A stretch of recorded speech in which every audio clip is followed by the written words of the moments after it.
In this video, we'll show how you can use the password reset feature in a UX component when the user ID is configured to be a value rather than an email address.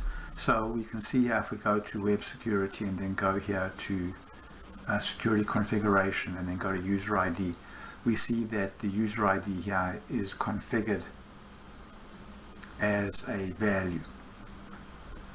So now we'll basically go ahead and publish this. But before we do that, let's just take a quick look here. We can go to web security and we can go to users here, and we see we have one user in the system right now with a user ID of user11. So notice that this is not an email address, but because of the way that the password reset feature works, which is to send a password reset email to the user requesting the reset, we need to be able to get the user ID for this user.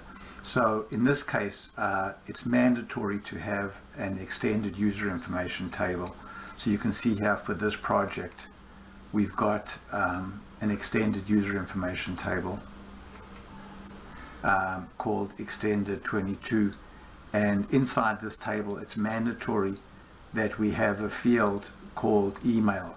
So for user 11, we need to have a record in the extended user information table with the email address for that user, because that's how we will resolve the email address of the person requesting the password reset. So let's go ahead now and hit cancel, and then go ahead now and go and do a live test.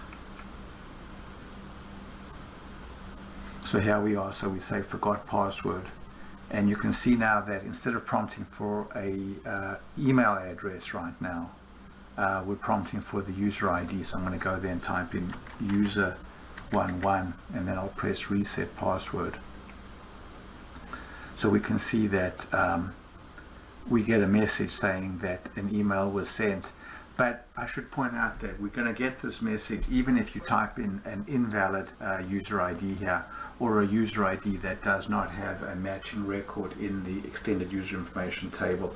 And the reason that we do that is we don't want a hacker to be able to come here and start guessing user IDs to see which ones generate an error message and which ones don't, because that would then be a vector for hacking. So regardless of whether this was a successful lookup of an email address or not, we're going to get the same message over there. So let's go now to the inbox, and there's our inbox. Let's click on the button there. So we're asking now for a new password, so I'll go here and type in user14, and then I'll type in user14. Let's confirm that both passwords are the same. Click reset password. So there's my password was reset now.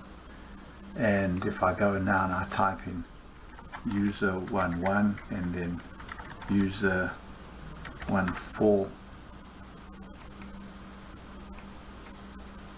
you can see that we logged in successfully because we've been able to change the password. So what we've shown in this video is how the password reset feature works for both situations where the user ID is an email address and where the user ID is a value. But in the case of a user ID being a value, you do have to have a extended user information table where the email address for a particular user ID value can be resolved. Thanks very much for watching.